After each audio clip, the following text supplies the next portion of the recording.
right? Thank you all for being here, those on Zoom and those on site. It's a pleasure to introduce Josée Dupuis to CORE. Of course, many of you already know her. She started just last fall as the chair of the Department of Epidemiology, Biostatistics, and Occupational Health. And she comes to that very important position after an illustrious career in the United States. And I'd just like to mention briefly that her area of interest is genetic statistics. So she looked at methods related to evaluating genetic risks and their interaction with environmental factors. And she's been recognized for her work in that she's a fellow of the American Association for Advancement of Science and the American Statistical Association as well. Thank you. Thank you for this kind introduction, and thank you for the invitation. So this work is supported by the National Institute of Health, and I have no conflict of interest to report. So I'm going to start with a little bit of motivation and background, and then I'll talk about genetic association for type 2 diabetes and related traits. As Nandini said, I'm interested in gene-environment interactions, but I'm also interested in rare variants. And I'll end with an application to the Trans-Omics for precision medicine, the TOPMed project using whole genome sequencing data. So probably you know more about type 2 diabetes than I do. It's a chronic condition, affects the way body metabolizes sugar. The typical age of onset is greater than 45 years of age, but with the obesity crisis, we're seeing younger and younger age at diagnosis. Affects about 1 in 10 older adults. Obesity greatly increased the risk of type 2 diabetes, and there's a strong genetic component. The recurrent risk to sibling is 2. So if you have one parent with type 2 diabetes, you're twice as likely to get type 2 diabetes as the population. And if both parents have type 2 diabetes, your relative risk is 6. And if you have one sibling, the recurrence risk to sibling is 2, to offspring is 3. And if you have both parents, you have 6 times the risk. And it's diagnosed by a blood test, either elevated HbA1c, fasting glucose, or serum glucose after a 2-hour challenge. There's been a number of genome-wide association studies done.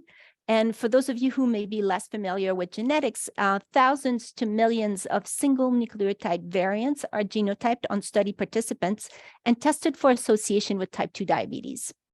So I'm called them SNV and not SNP. Some of you may have for single nucleotide variants. It's a genomic location where the genetic material may differ from one individual to the next.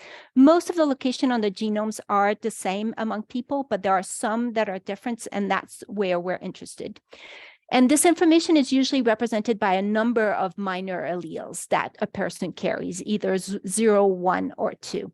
So you can think of SNV, if you're not familiar with as genetics, just as a 3-category variable. Former, current, never smokers. Okay.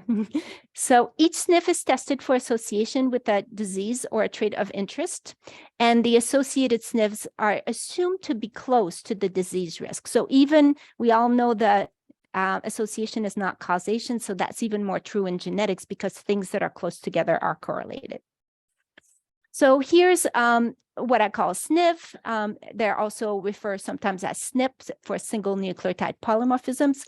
And then you would have sequence of individuals that would have different nucleotide. And then at a particular location, people might have one of 2 nucleotide. And those are the locations that we're interested in. So these genome-wide association have identified a lot of these SNVs that are associated with type 2 diabetes that are over 400 loci.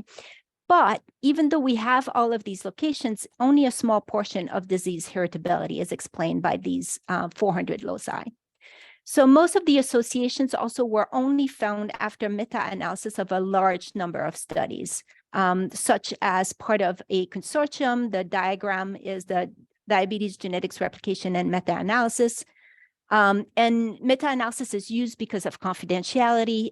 Sometimes it's hard to pull data because people don't want to share their data, or they can't because of once you have somebody's genome, You can't de-identify a person. They're unique. So oftentimes people will share results of analysis and then they're meta-analyzed together.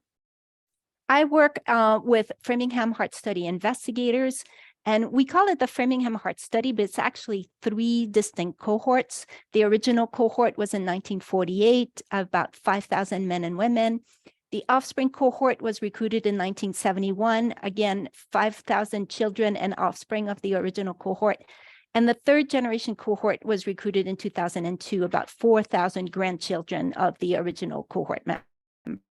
So because the Framingham Heart Study was recruited without, it's not a case control study, there's not a lot of cases of type 2 diabetes, we do a lot of our research on biomarkers that are related to type 2 diabetes, such as fasting glucose, fasting insulin, and A1C. Unfortunately, the 1st generation were not asked to come to the clinic in the fasting state. So when we're looking at fasting glucose and fasting insulin, we only have it on the 2nd and 3rd generation. But we also have more genetic information on the 2nd and the 3rd generation, but because by the time they collected data on the 1st generation recruited in 1948, in the 1980s, there were only about 1,000 of them who were still alive and participating in the studies. So typically our analysis on these biomarkers are restricted to people that are free of type 2 diabetes. It's because oftentimes when we collaborate with their studies that have case control data, they will only use their control data to do that. And it turns out that it's actually so variable in the cases that you get a better, it's easier to find association in the controls. So here's what a genome-wide association study looked like for fasting glucose in the Framingham Heart Study. On the x-axis, you have the 22 chromosomes, and they're kind of, even though like they're not together, but here I put them one after the other. And on the y-axis, you have the strength of the association, or the minus log 10 of the p-value. So your typical cutoff of 0.05 would be right down here, but because you've done millions of tests, a p-value of 0.05 is not what you're looking at. So typically we're going to be looking at p-values in the range of 10 to the minus 8. So when we looked at Framingham alone, we found 3 genes that were highly associated with fasting glucose in these. So this is an analysis of about 6,000 participants. Yes. Yes, yes. So that's a very interesting study. When we started doing this and working in consortium, I kept arguing, like, why should we just do it in controls? Because like here our sample is unascertained, but I was arguing with Mark McCarthy at Oxford, and he says like, well, why don't you try it? And it turns out that the variance, like your numerator, is so high when you add the type 2 diabetics that this signal actually went away. We couldn't even see. Yeah, exactly. So we get stronger signal, especially at this. This was our new locus. So this one had already been reported. And in our first paper, this was our new locus. And that signal went to 10 to the minus 6 when I added the diabetics in it. Yeah, but it's bizarre, but it's the variance, because it's really your trait fasting glucose now is highly skewed and has you have people really a lot of outliers that inflates your variance. The variance goes into denominators of your test statistics and reduces the evidence for association. Studies if they're on medication, they have diabetes, and if they're above a certain level of A1C or glucose, they have diabetes, and then we look for. That's what we did here, actually. So we. So yeah, so we did not do that. That's a good point. There were not a lot of type 2 diabetics, so we weren't losing a lot of power. Yes. So now, if I'm understanding correctly, this means that these people will have this variance, even though they are control, non-diabetic now, they are susceptible to diabetes. So not quite there. They have higher fasting glucose than others. They, on average, they'll have a higher fasting glucose. But if higher means going from 80 to 85, you still don't get type 2 diabetes. So you have to be at the edge of being diabetes for this increase to kind of increase your risk. But that's a good point. Yeah, it turns out that this particular locus is associated with type 2 diabetes, but this one, even though it elevates fasting glucose, is not associated with type 2 diabetes. So it's a way at getting at type 2 diabetes variants, but it's not a guarantee that what you find associated would also be associated with type 2 diabetes variants. Go for it. Sorry. So then here, you didn't really have an exact cutoff of, oh, this is the fasting glucose of diabetic person. It's just anything above, let's say, 80, which is So, normal. so here what I did is Eddie with a fasting glucose of 126, the US or like deciliter by deciliter. Yes. And then, or in Canadian unit is 7. Anybody above 7 was excluded from the analysis. And what is the diabetic? Sorry, I don't know. It is that's the diabetic threshold, at least that I'm familiar with. So you're asking a theoretical statistician, but I'm really happy to answer those questions. I've learned a lot. That's what I feel being a statistician is so great, because you get to play in everyone's sandbox and you get to learn about the field where you are applying it to. So I've learned a lot about type 2 diabetes, but I'm nowhere close to being an expert. Okay, so when we looked at fasting insulin, like look at the scale here. I'm like at 10 to the minus 6. There was nothing that really jumped out in our study of about 6,000 participants. So that's when, so there were 3 genome-wide significant for fasting glucose. Nothing really stood out for fasting insulin. And these 2 traits, by the way, have about the same heritability. 25% of the variance in these 2 traits is heritable. So there was no reason for finding loci for one, but not the other. So that's when the formation of the MAGIC consortium happened, meta-analysis of glucose and insulin-related traits. Greatly increased the sample size. Initial meta-analysis was 21 studies, and then there were 33 added at the replication stage. So for those of you who are familiar with meta-analysis, where you do a systematic review, you grab your data and then you meta-analyze, this is not it. This is a uniform analysis plan that was given to 21 cohorts that returned all of their results, and then they were meta-analyzed. So there was not so much publication bias or other aspects of meta-analysis that were worrisome. And this is what it looked like. There were over 46,000 participants. You see the 3 loci that were there before, but many, many more. And some of these, like TCF7L2 was the first gene associated with type 2 diabetes. So a lot of these are known to be associated with type 2 diabetes as well. When we looked at fasting insulin, still not great. The GCKR here came up when we added the 33 additional studies, but wasn't even significant in the first 20 studies. And then the only thing that reached the genome-wide significance after multiple testing correction is the IGF-1. Okay. So 400 loci associated with type 2 diabetes, only a small portion of heritability explained. Associated variants are not necessarily causal. They're probably in linkage disequilibrium correlated with causal. So what else could be explaining this? Could it be gene environment, or could it be rare variants? So we'll look at gene environment. The environment plays a crucial role in type 2 diabetes. Obesity greatly increased the risk of type 2 diabetes. There's other environments that are important. For example, diet and exercise really increase the risk of obesity.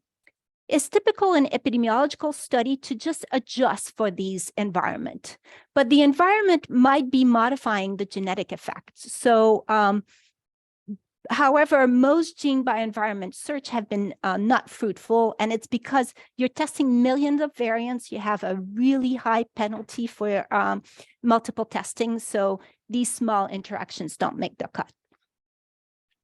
So why do we care about interactions? If the goal is prediction, inclusion of interaction will improve the accuracy of your prediction model.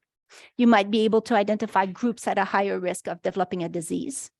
If the goal is to discover a risk loci, you might improve your power to identify genes of interest if you take into consideration the interaction, especially if the marginal gene effects are small.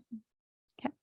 So Kraft and colleagues suggested using a joint test for testing both the SNP effect and the SNP time covariate effect in their search influencing complex traits. And they showed that this method had a much increased power. And it was, if there was no gene environment interaction, the penalty was not too high. So here's the math. I'm a statistician. I can't not do the math. So this is just your typical regression model that has some covariates, age, sex, whatever you want. The environment of interest, that could be smoking. In my case, sometimes it's BMI or is obese or not. This is my genetic factor, my 3-category variable. And this is my interaction, my gene by environment interaction. And now this all these obesity.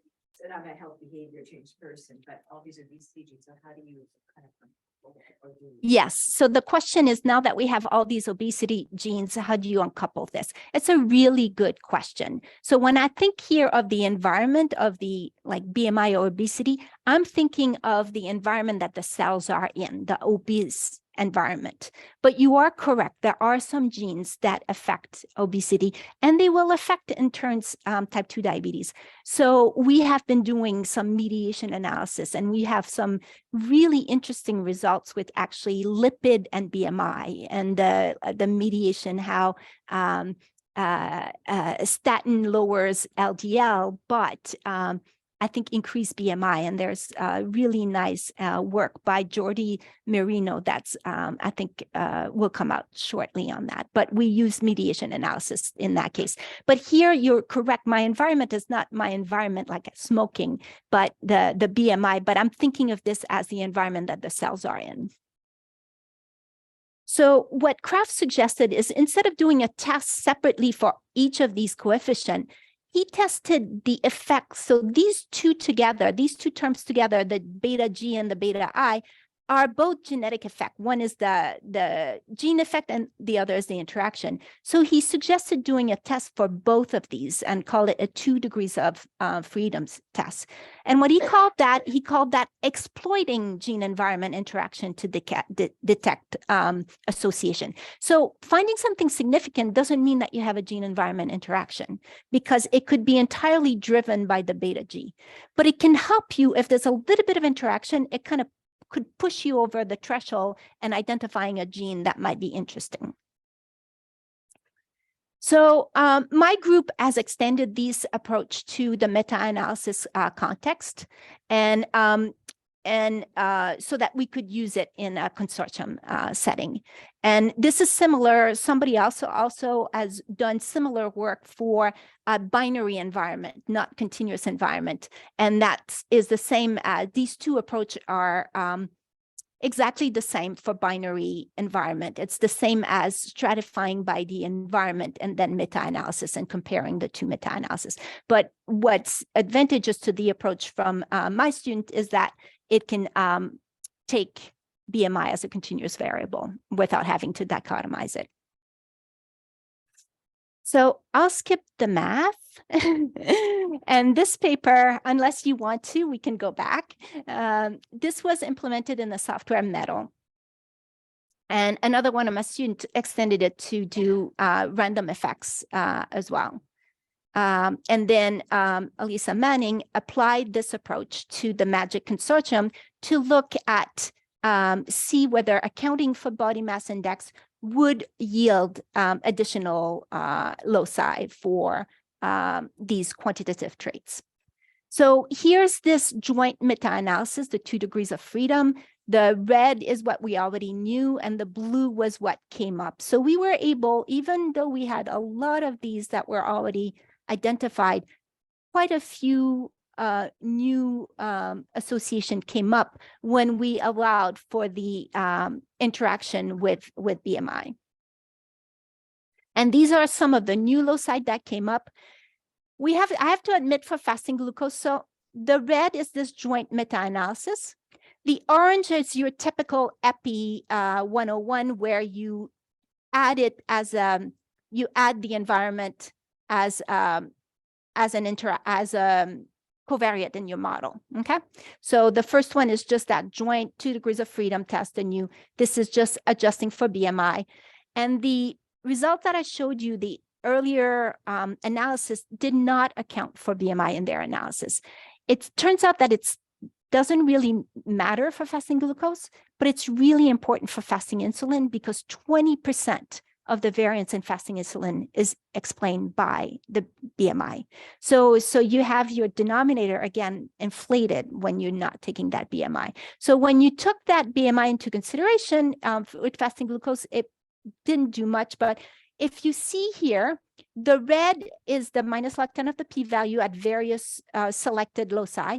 The red is above the orange, which is not looking at interaction, just adjusting for BMI.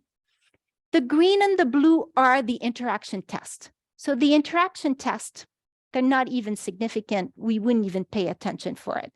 These are the main effect test. And then what we want to see is the red over the orange, because that means that the 2 degrees of freedom is really pushing our things over an analysis that would simply adjust for BMI. And we see that, but not a lot of boost, maybe at the ARAP1 gene here, maybe a little bit of a boost, but otherwise they're about. And then even here, we lost a little bit of power when doing the 2 degrees of freedom over the single model that adjusted for BMI. For fasting insulin, that became a little bit more interesting. Remember, we didn't have a lot of discovery before, and my pointer is not working anymore. So the GCKR and the IGF-1 we knew, but there were a couple other that became significant when we looked at this joint test. Okay, and for fasting insulin and as Kaberi, the CoBLL1 is actually a known obesity gene. So you are correct that it's really hard to disentangle the two sometimes. But these are some of the things that that we discovered for fasting insulin, a lot more loci. But again, you see the green and the blue at the bottom are the interactions. We're not able to detect the interactions alone, but what we do is we exploit the interaction to kind of boost our power to detect more of these loci. And if we look at this CoB1 gene in that region, you can see when you dichotomize the BMI, the effect of that SNP was about 0.013 in the BMI less than 28, and an increase in the log fasting insulin of 0.041 in the group that had a BMI greater than 28. Why 28? It was the median of our sample. Yes. If you're looking at the environment, that's a cellular environment, why not test for a gene-gene interaction between yeah. That's a yeah. So the question is, since we're interested in the environment, why not test for gene-gene interaction with obesity genes? And that's a great suggestion. The thing here, I'm doing like a million, well, so actually like doing 2.5 million tests for one environment, my BMI. There are probably, I don't know, 800 BMI variant. So now I would be doing 800 times 2.5 million tests because my environment, instead of being a single BMI, was the gene. We actually did look at this. To tell you the truth, we had a magic project looking at gene and trying to restrict to not 2.5 million, but a fewer set, and we were not successful. The penalty for multiple testing is, so maybe as we get more sample, we get closer to, and at the time that we didn't have the causal SNP that we had things that were associated with BMI, we didn't have what was causal. As our understanding of the biology of obesity, maybe that approach will be more fruitful. I want to make sure I'm not going over time. Okay. So this is the investigation of gene environment. The bottom line is that it's really hard to find interactions, but we can use the interaction to kind of boost our power to find things that are associated. So what about rare variants, sometimes called mutations? So there's been tremendous success in identifying rare variants responsible for rare disease using large families. And that used an approach called linkage analysis, followed by sequencing. And most of the identified variants were within genes. They were not outside of genes. An example for that is cystic fibrosis, the BRCA gene for breast cancer. These were all found in families first, and they're rarer mutations. But the contribution of rare variants to complex disease, such as type 2 diabetes, is less well understood. So, and the common variants only explain a fraction of total heritability. So where could there be this unexplained heritability? Could it be from multiple rare variants? So rare variants, you don't have enough power to analyze them alone. So people usually aggregate and they do a test of multiple rare variants together. And one of the most common tests uses the sequence kernel association test. And it tests multiple variants together to see, are the variants in this genes, all the rare variants in this genes, are they together associated with the disease? And this test was very flexible. You can adjust for BMI. It doesn't require fancy methods to estimate the significance.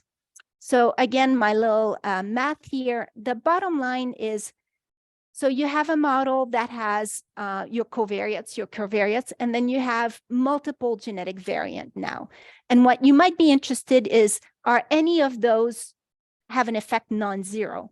And what they did is they converted this, is any of those different from zero, to a thing of putting a distribution on them with a certain variance. And the question they ask, instead of asking, are all of those equal to zero, is asking, is my variance different from zero? If my variance is different from zero, that means they're not all equal. So that means that some of them must be different from zero. So they changed it from testing a mean to testing a variance, and it's called a variance component model. Does that increase the power? So it doesn't increase the power, but it allows a very flexible framework to test for association for all of these together. So it's because this, you wouldn't even be able to do this test because some of these could be present in only like 2 or 3 individuals. It's like your chi-square table, your 2 by 2 and your Biostat 101, like you're told that you need a cell count of at least 5 to do a chi-square test. So this is kind of the equivalent. This is not doable, but this is doable. All the betas have the same magnitude but non-zero. But that's Yes. So that's rare, but a colleague of mine actually at Boston University looked at that, and she changed the alternative to the variance is not zero, or the mean of all the betas, this mu, is not zero. So it's doable. In this particular example, I don't worry about it. Yeah. And the statistics is actually pretty, at least for me. It's just, this is the residuals from a regression. So if you just did a regression without your genetic component, this would be your residuals, like how far away from the line you are. This is your genetic variant, and the W is some kind of weight that the investigator will put in about the belief that how likely this variant is to affect the trait. If you don't have any belief, that W can be just 1 for everything. Most of the time, people put more weight on very rare variants, assuming that they'll have a bigger effect. And they'll put less weight on common variants, assuming that these common variants will have a smaller effect. But also you can use annotation. That W to a Bayesian statistician can be your prior, and you can do whatever you want with it. And then what my group has done is change this to account for familial correlation. In the Framingham Heart Study, there's tons of siblings, sisters, and all of that.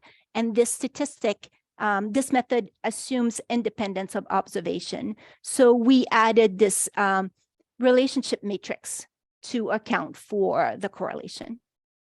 And this was published, and it's a highly used package, SeqMeta and Genesis. So here's an application of this particular approach. Remember, the biggest peak we had in Framingham was this G6PC2, and there's actually two variants that are associated with G6PC2, and that's why that peak was so high. And they're very common. Like the frequency of these variants are around 30% and 54%. And the association, yes, this is 7.6 times 10 to the minus 108, very associated variants. But we wanted to know, are there also rare variants in this particular gene that are associated with fasting glucose? And it turns out, yes, this gene is highly influential for fasting glucose. When we looked at we looked at all the rare variants in that particular region, in that particular gene, in African and people of European ancestry. When you add up the frequency of all these rare variants, just 0.6%. So they were really rare. Some of them could be like 0.2% or something like that. We aggregated them. There were 15 of those that we tested together. And we got a significance with this sequence kernel test of 8.2 times 10 to the minus 18. But of course, the investigator says, well, what if they're correlated with these two highly associated variants? Is this something new that you're adding there, or is it just because they're correlated? So when we adjusted for the two known variants, this association remains significant at 5.2 times 10 to the minus 9. So this gene not only has a couple of common variants that are associated with fasting glucose, it also has a bunch of rare variants that seem also to be associated with fasting glucose. Did I understand that the other variants were like 50% of the population? Yeah, so this is the frequency of the allele. So it's even more than 50% of the population that had that. But still, the people who have it on average have a higher fasting glucose than the people who don't have it. It's just a weird construct. Yeah, yeah. But I mean, above a certain threshold, there's variation. yes. But you're right. This gene actually, that's is not like this. These variants do not increase the risk of type 2 diabetes. Yeah, they're very, but fortunately in our investigation of fasting glucose, we found other variants that did, once they were associated with fasting glucose and were also associated with the risk of type 2 diabetes. But this one was not one of them. Yet in that region, a rare.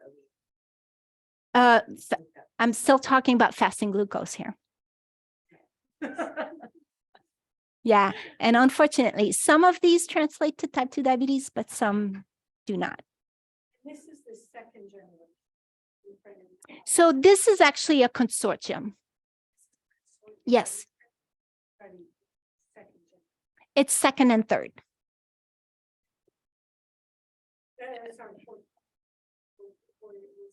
Yes, you're right. That's people that are over age 45, because if they were not over age 45, then I couldn't tell whether they had type 2 diabetes or not.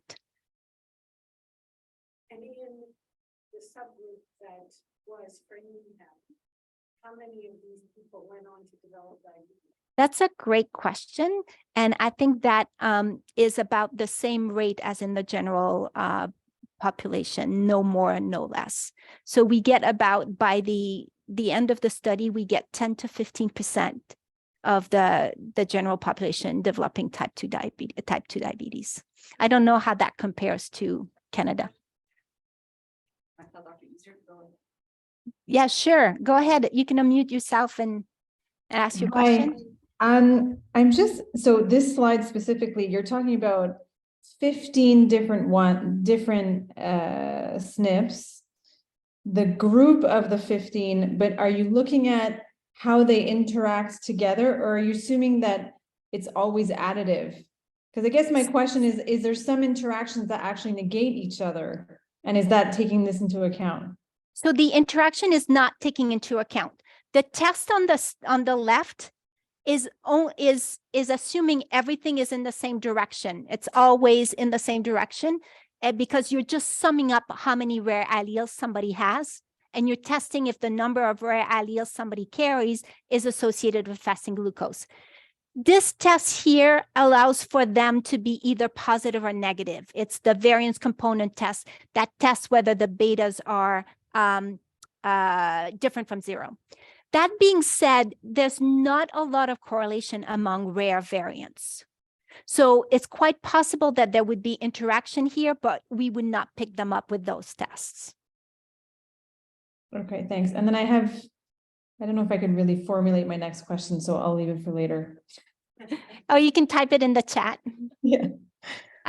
Did I finish answering your question? Yeah, you did, but I'm just trying to think. So these people, if you follow them, they have the same prevalence of diabetes as the general population. Yes. They- Yes. Kind of. But I have, yeah. Okay, the other loci, so the if I go back to some of these, actually the MNT, this MTNR1B, the people that had more alleles that were increasing the fasting glucose were more likely to have type 2 diabetes. It just happened that this particular one, they did not. So we took all of those and we tested them in a case control study following up. Yes. What you show. What are the genes responsible for metabolism? Correct. Then hopefully, like know that, then identifies targets for therapy and all that, but you haven't discovered the genes responsible for that. Correct. Correct.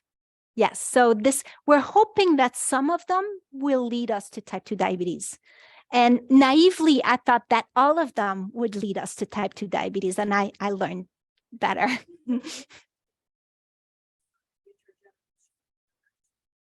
How early you can pick up these genes and then see who develops over what period of time. Yes. Because the idea is to identify the patients Yes. higher risk at the earliest possible stage to see what true environmental Yes. intervention. So we have a paper coming out, not with type 2 diabetes, but we looked at generation and BMI because it's such like, the BMI has changed over the years. So we looked exactly at that, how generational and what the risk, but not in the context of type 2 diabetes. That would be the next investigation. I think Dr. Ezer has figured out her second. Okay, go for it. So I guess I always kind of wonder, like this whole risk in families and having multiple SNPs in a family group, is there a way to say, okay, I'm going to look in family members to sort of see if that group of SNPs has a positive effect on increasing the risk? Like, is that something that we can test? Yes. Specifically? Yes, we did that in the Framingham Heart Study, and it turns out that knowing the exact SNP doesn't give you more information than knowing whether your parents have type 2 diabetes or not. Once you know whether your parents have type 2 diabetes or not, you explain almost all of the genetic risk. But each of these little variants contributes so little to the risk that looking at them one at a time, or even a group of 15 at the time, doesn't add to. I know that's not what I want to say. Like, I want my job to be more secure and to say that these analyses are so important. But my concluding little example is giving a little bit of motivation for why I should keep keep my job. Yeah. And I think to me, part of the problem is the use of fasting glucose. I mean, A1C might be a bit better, especially. That's where I'm coming. So, no, you're actually a fun crowd. No, you're a fun crowd, and that's why it's so nice to be presenting in person and to be interacting with you rather than to be giving a talk to my computer. Okay, so we did the rare variants. We found something that was or wasn't exciting. Some of my work also was incorporating the two together, the gene environment with the rare variants, and making sure that we could do that in families as well. So, but I want to get to the interesting example. which is and more relevant application to TOPMed whole genome sequencing. HbA1c and type 2 diabetes. Thank you for the preamble to the rest of my talk. Is a convenient indirect measure of long-term exposure to blood glucose, does not need to be measured in the fasting state. It estimates the proportion of glycated hemoglobin in the blood, an irreversible chemical modification of the hemoglobin molecule by blood glucose. It reflects the average ambient glycemia over 2 to 3 months and the life of an, and I can't pronounce this, erythrocyte, yeah, and is commonly used to diagnose diabetes. Non-glycemic variation in HbA1c to differences in erythrocytes turnover influence how accurate the test is to detect type 2 diabetes. So HbA1c genetics has so far focused on common variants as well. The genetic architecture of the genetic influence of HbA1c appears to differ. So to gain a better understanding of the genetic basis of HbA1c in different ancestral group and to uncover large effect, we use data from the TOPMed study. And this was published in the American Journal of Human Genetics. So the Trans-Omics, the TOPMed program, the goal was to generate scientific resource to improve the understanding of heart, lung, blood, and sleep disorders and to advance precision medicine. And the data is an integration of whole genome sequencing where we have every single base over the whole genome for individuals and other omics data such as methylation, gene expression, and other data that with molecular, behavioral imaging, environmental, clinical data to improve the prevention and the treatment of heart, lung, and blood and sleep disorder. So the for those who know more about genetics, the average depth is 38 times. So every sequence of a person on average is sequenced 38 times, which makes it less error prone. Earlier sequence like that, if you're familiar with the 1000 Genome Project, was about a 10x coverage. So this is very deep sequencing. Several sequencing centers were involved. Harmonization of the data across these centers was done using a central pipeline.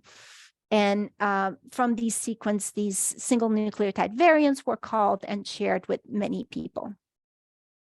Here's the representation of the TOPMed projects. So it's still 40% European ancestry, but you're starting to get a little bit more diversity with 29% African ancestry, 19% Hispanic and Latino, 8% Asian, and 4% of multiple ancestry.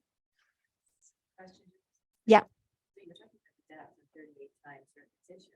So this is sort of shocking to me because I thought sequencing was No. Yeah, so the way sequencing is done, and again, the theoretical statistician explaining sequencing too. I'm sure if there are some molecular biologists in the Zoom or on the room, they would cringe. The way sequencing is done is actually the genome is cut into small pieces and is sequenced. And on average each, and then after that, it's reassembled based on how similar things are. So it's an algorithm to reassemble. And the more times you sequence something, the less error prone it will be. So you could actually get the base pairs. Oh, yeah. Oh, yeah. Gotta leave that. You know, but do you know what I call this? Job security for a statistician, right? You need models to deal with the errors and like.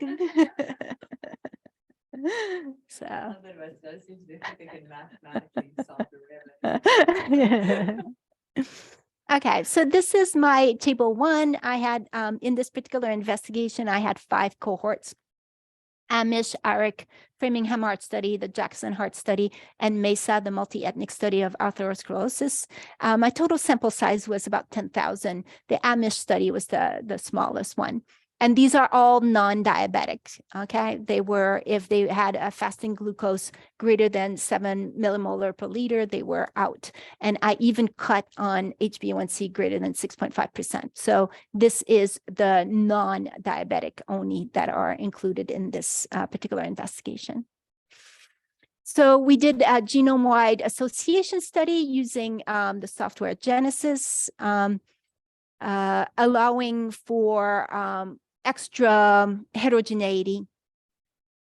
We estimated the relationship, so we allowed for people that were related, and we properly accounted for that in our analysis. And we analyzed the X chromosome separately. So the X chromosome, females have 2 X chromosome, males have only 1 X chromosome. So the females in their multi-category variable have a 0, 1, or 2, but the males have a 0 and 1, which makes them putting them together really difficult. So we analyzed them separately. So additionally, in the African American subgroup, we did this gene test where we looked at rare variants. And we selected based on what we thought might be important based on function, how they affected the protein and the gene translation. And we replicated our findings we used a UK thing to replicate our findings. And our findings were mainly the most interesting finding was in African American. And people are seeing like, well, the UK Biobank is all white. How did you do that? Well, it turns out the UK Biobank is mainly white, but there's quite a few other types. There's up to 5,000 people that report some African ancestry. So, so we defined the African ancestry, anybody who said Caribbean, African, or any other Black background. Genetic markers now for background? So yeah, you can use principal components and group people into, we use self-report in this particular investigation. Okay. So, and then we collaborated. So we were the glycemic group of TOPMed. We collaborated with the heterocytic trait group to try to put our, what we find our genetic variant to try to see, okay, they influence HbA1c, but do they influence glycemia or do they influence these heterocytic traits? Why do we care? Because we care about things that influence glycemia and blood glucose for type 2 diabetes. And we don't care as much about variation in or my understanding is we don't care as much about variation in the HbA1c that are through the heterocytic traits. So, or the hemoglobin levels that are related traits. So what we did is we took all loci and we went to see, are they associated with fasting glucose? Are they associated with hemoglobin levels? If they were associated with fasting glucose, we said this was a variant that affected HbA1c through glucose. If they were associated with this hemoglobin, we said that they were heterocytic traits. We were not able to classify all of our loci that way. Yes, Luis. We looked, but no, it's not. You're right. You're right. We looked at that. That's a very good point. So here are the results for the association of HbA1c. There were 1, 2, 3, 4, 5 associated loci. This is here, my axis is cut. This one was like way up there, and this one is on the X chromosome. So the GCK, the HK1, and the FNK3, there were 6 regions that were associated. The GCK was a known fasting glucose or glucose loci, but some of the other one were affecting this the HbA1c through heterocytic traits. And this HBG2 is a novel loci that we found, and then this GCPD was found mainly in African American, Hispanic, were not found in European. So a lot of these novel discoveries were because of the added diversity in that sample. Yes. So GCPD is another, at least I know it from my ancestry, is another blood disease, right? Yes, it's the deficiency. And does that mean now that people with that allele or with that disease, they have a higher, Lower. They have lower HbA1c. so that means, can we say that or confer from that it decreases their diabetes? No. No. So if the idea is that you're measuring hemoglobin A1C, you're measuring The proportion, Mhm. the proportion of hemoglobin molecules, sugar attached. But so if everybody had the same type of hemoglobin molecule, that would work and you have your proportions. But what she's saying is that in certain hemoglobin variants or Yes. diseases of the red blood cell, you may have anemia and it's not the same association. Yeah. So it's not associated with diabetes. It's affecting the assay, the test. Yes, the test. Yes, Because there's less glycation of the Yes. hemoglobin, there's less Yes. hemoglobin. yes.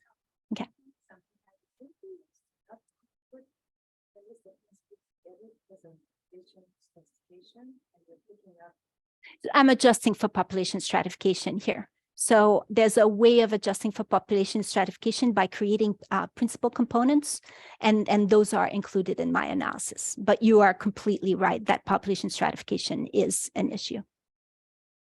So we do subgroup analysis, but when we do only in in African American. So I'm going to ask.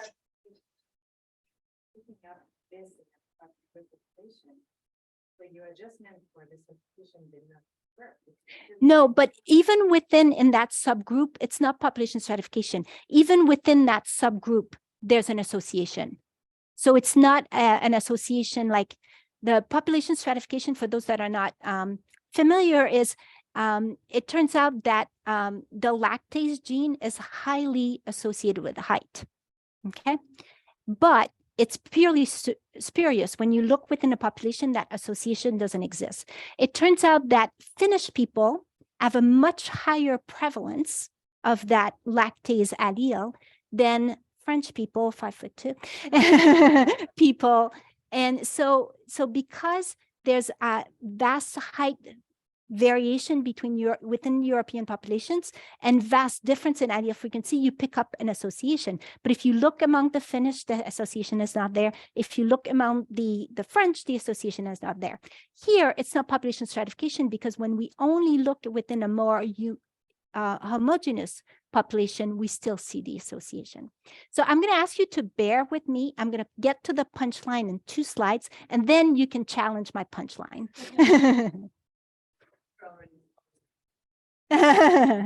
Okay. So, and this was the GCP. There was a lot of genes, but this GCP6 was highly associated. Okay.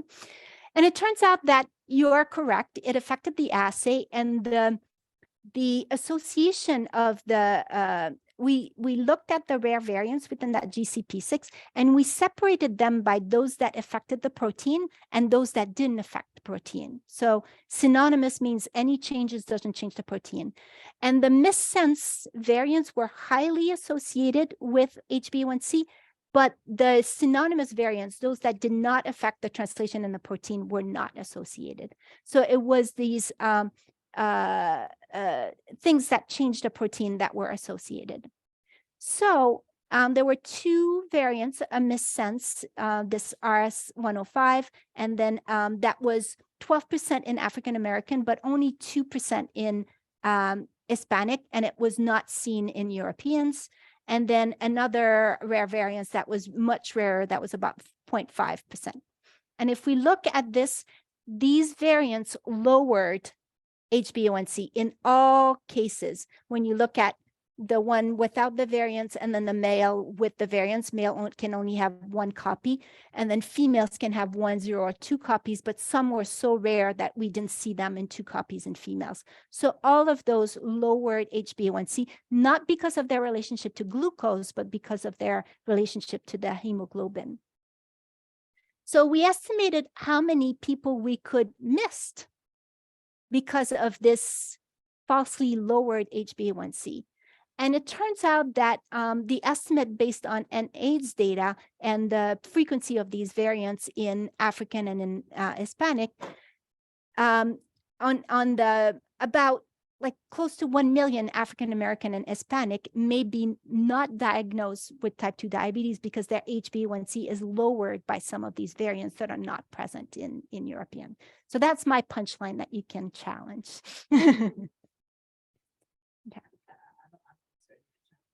they might not be diagnosed if they're close to the threshold, but if they're Correct. Yes. Correct.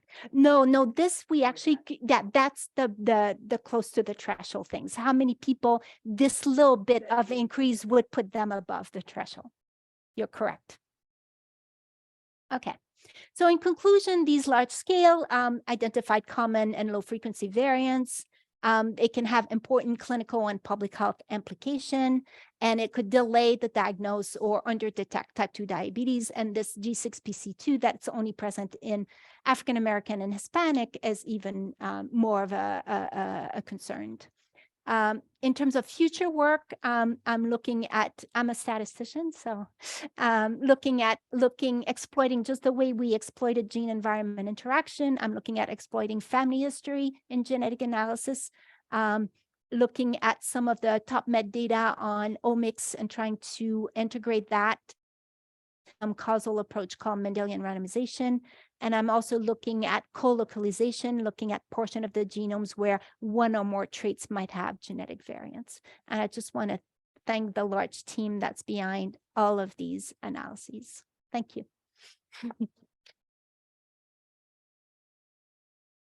Yes.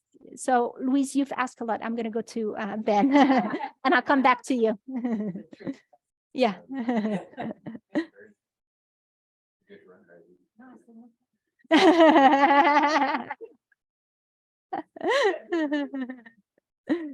So I've been looking at a different disease, but in a very similar space.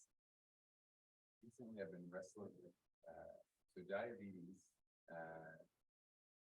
is defined by a biochemical abnormality in which, on its own, a person may not feel any different.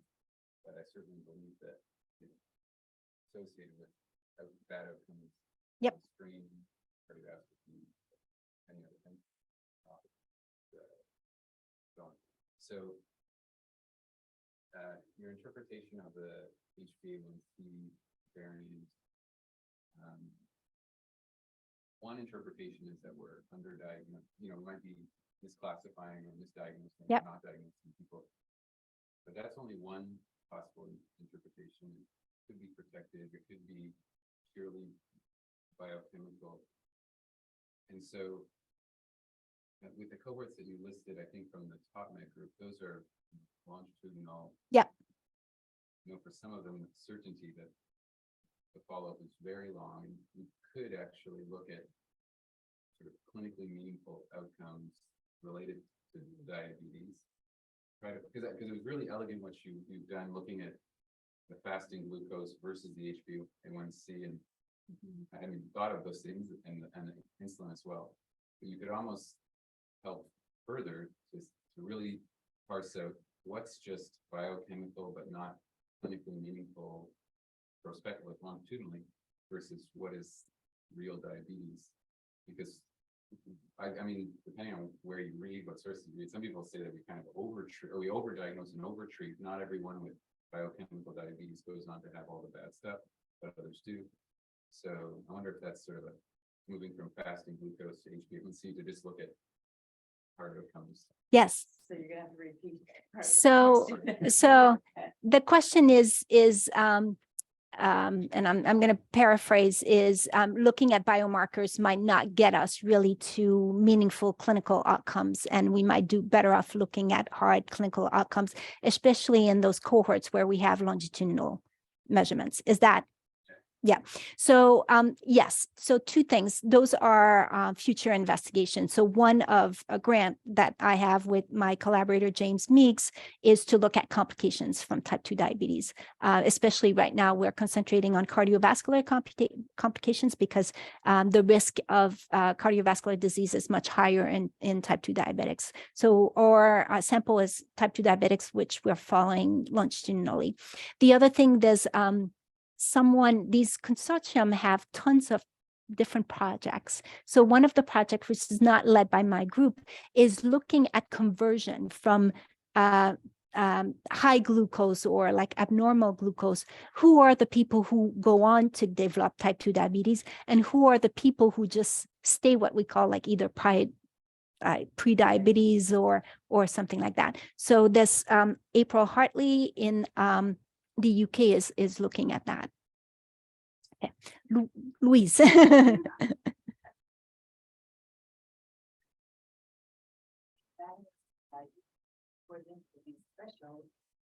Threshold, you know,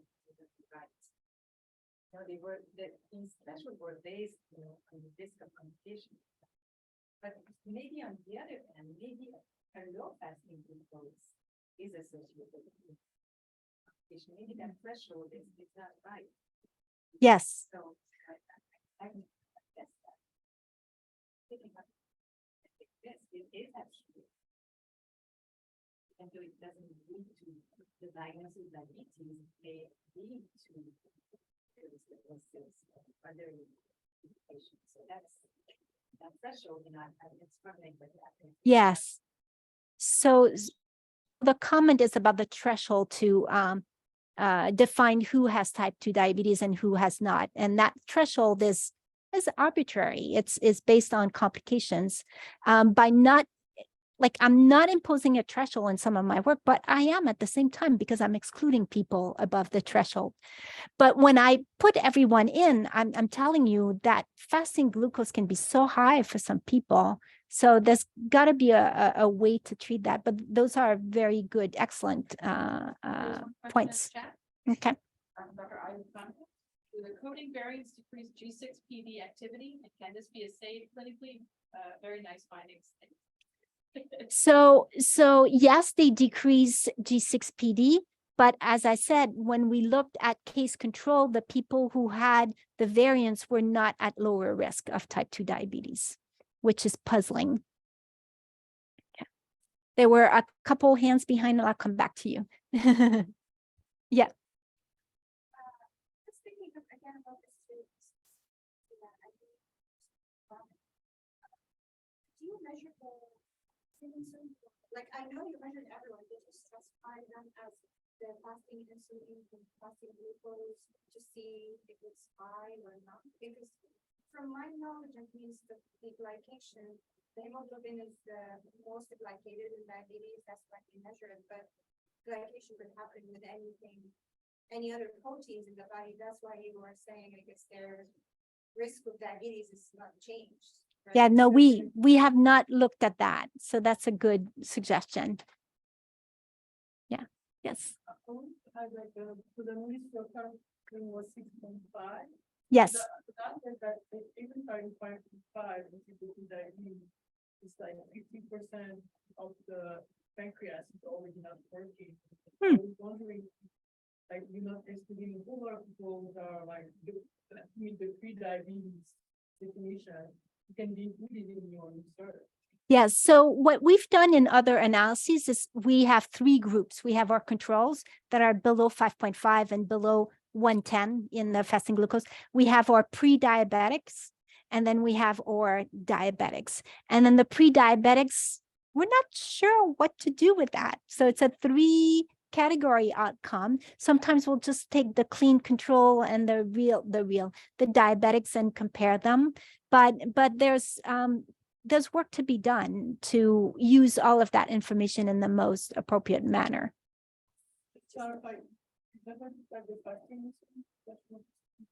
No, we in that group, no, we have not. I understand some people just before they get diabetic, they have very high fasting insulin, very low fasting glucose. So they don't get as being a risk.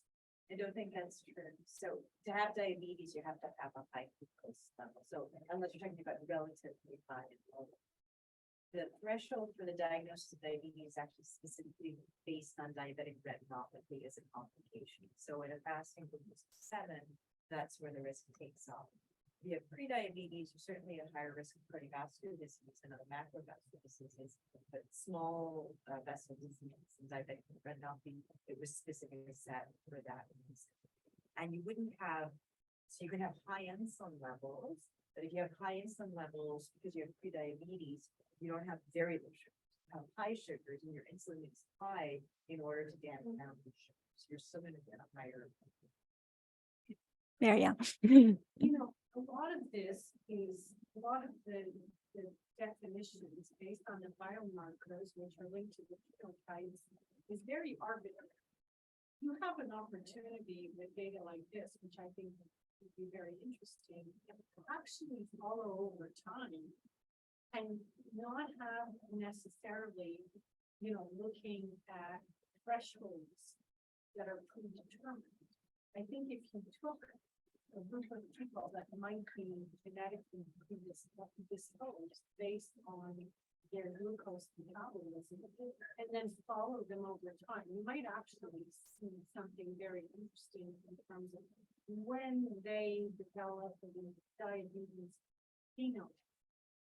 Yes. Which would be actually, from a biological standpoint, very interesting. That's what we're transforming, because ultimately that's what we're trying to get. Yes. We're trying to pick up before the phenotype. Yes. becomes evident. Yes. Some of these findings, though, that we only became known when we had 46,000 people. I have really nice follow-up on the Framingham Heart Study, which is 6,000, but not all of these have very nice follow-up. So, 5,000, 5,000, 4,000, the 3 cohorts that have genotyping data. So everybody so it's about 9,000 out of the 14,000 where I have genetic information. Yeah. What about AI?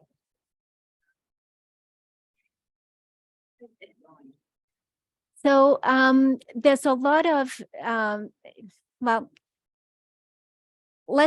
one component of AI could be machine learning. So machine learning is used a lot for prediction, and it's been used with these genetic variant as well. So that's the part of AI that I know that is being applied. It's being applied to imaging data. It's being applied to some of these things for prediction. In terms, I don't know what else you mean by AI, but.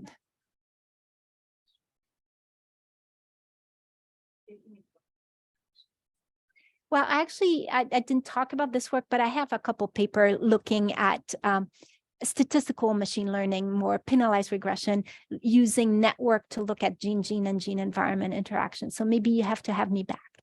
Thank you very much. Sorry, I just want to, I just want to kind of officially thank you. I mean, actually, this hybrid thing allows us to go a bit over time more easily, but I think there's a number of attendees, I'm sure, who would just like to say it was a great talk.